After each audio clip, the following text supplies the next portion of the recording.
Ayo habab bao khâu ni khâu gặp nay dần bị phăng ní đã lại dọc bị lại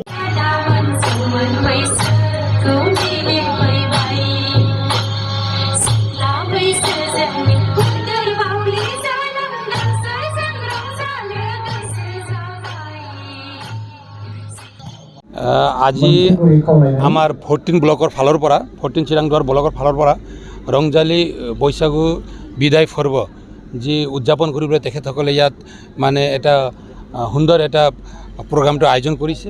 তো এই প্ৰগ্ৰামত মই উপস্থিত ইয়াত হৈছোঁ। মোৰ লগত আমাৰ বিটিআৰৰ CMৰ OSD ডাঙৰীয়াও ইয়াত উপস্থিত আছে। আমাৰ দলীয় নেতৃত্বসকলে ইয়াত উপস্থিত আছে।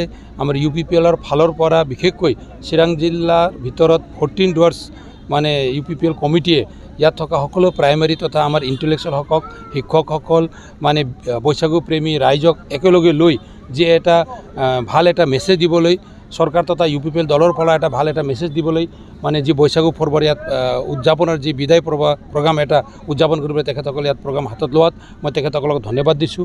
মই ইয়াত উপস্থিত হৈ দেখিবলৈ পাইছোঁ এটা সুন্দৰ পৰিৱেশৰ মাজত তেখেতসকলে ভাল এটা আয়োজনটো কৰিছে। আৰু ইয়াত আমাৰ যি নৃত্য প্ৰদৰ্শন কৰিবলৈ আমাৰ বহুত আমাৰ ডেকা বা গাভৰু আমাৰ ভাই ভনীসকলে ইয়াত উপস্থিত হৈছে। তেখেতসকলে সুন্দৰ এটা নৃত্য প্ৰদৰ্শন কৰিব আৰু ৰাইজক এটা আনন্দ এটা উপভোগ কৰিবলৈ তেখেতসকলে এটা সুবিধা দিছে বুলি মই ক'ব বিচাৰিছোঁ। আৰু আজি কেন্দ্ৰীয় সমিতিৰ ফালৰ পৰা UPPL কেন্দ্ৰীয় সমিতিৰ ফালৰ পৰা বিভিন্ন ব্লকক বিহু প্ৰগ্ৰামটো উদযাপন কৰিবলৈ আমি নিৰ্দেশ দিছিলোঁ। আজি ইয়াত মাথোন নহয়, বিটিআৰত আমাৰ 40টা ব্লক আছে UPPL কমিটিৰ 40টা ব্লক সমিতিয়ে এই প্ৰগ্ৰামবিলাক হাতত লৈছে। আৰু এই বিদায় প্ৰগ্ৰামটো আমাৰ আদৰণীয় হাতত লৈছে আৰু বিদায় প্ৰগ্ৰামটো হাতত লৈছে। ইয়াৰ পিছত আমাৰ মানে বিশেষকৈ মানে ৰাইজৰ মাজত থাকি ৰাইজৰ সুখ দুখৰ সময়তে আমি একেলগে থাকি আগবাঢ়ি যাব লাগিব বুলি আমাৰ যি এটা দলৰ চিন্তাধাৰা আছে এই কামটো বা এই মানে কাৰ্যসূচীটো আজি 14 ব্লকে পালন কৰিছে। खौरांगिरि नोंथांमोननिसिम आंनि रंजालि बैसागुनि खुलुमनाय आं जासिबाय। रायजो राजाफोरनिसिमबो आंनि खुलुमनाय आं जासिबाय। दिनैहाय 14 नं चिरांदुवार ब्लक कमिटि UPPLनि बानजायनायाव खुंगा नैथि रंजालि बैसागु बिदाय फोरबो जे फालिथाय बे हाबाफारिखौ जोङो जोंनि समाजनिनो जोंनि बियाबनि सिङाव थानाय आस्राबारि MB फरायसालि गेलेग्रा गेवलां फोथाराव जों सानसेनि हाबाफारिजों जों खुंफुंनो सिगांदों। आरो बे हाबाफारि बायदियै जोंहा जे नैबे सेथि हाबाफारि हिसाबै जोंहा गाहाय हाबग्रा लामा बेखेवनाय बेखौ जोङो बेखेवगिरि हिसाबै जोङो मोननो हादोंमोन। जोंनिनो BTCनिनो जोंहा गाहाय मावफुं सोद्रोमा सार प्रमद बर'निनो जोंहा OSD डक्टर संग्राम ब्रह्म बिथाङा फैनानै बेखेवनानै होलांबाय। आरो जोंहा बिनि नैथि हाबाफारि महरै जोंहा दङमोन जोंनि दोलोनि फिरफिला आरो खुंफुं आफादनि जे फिरफिला आवरायहोनाय बे हाबाफारिखौ जोङो मावफुंबाय।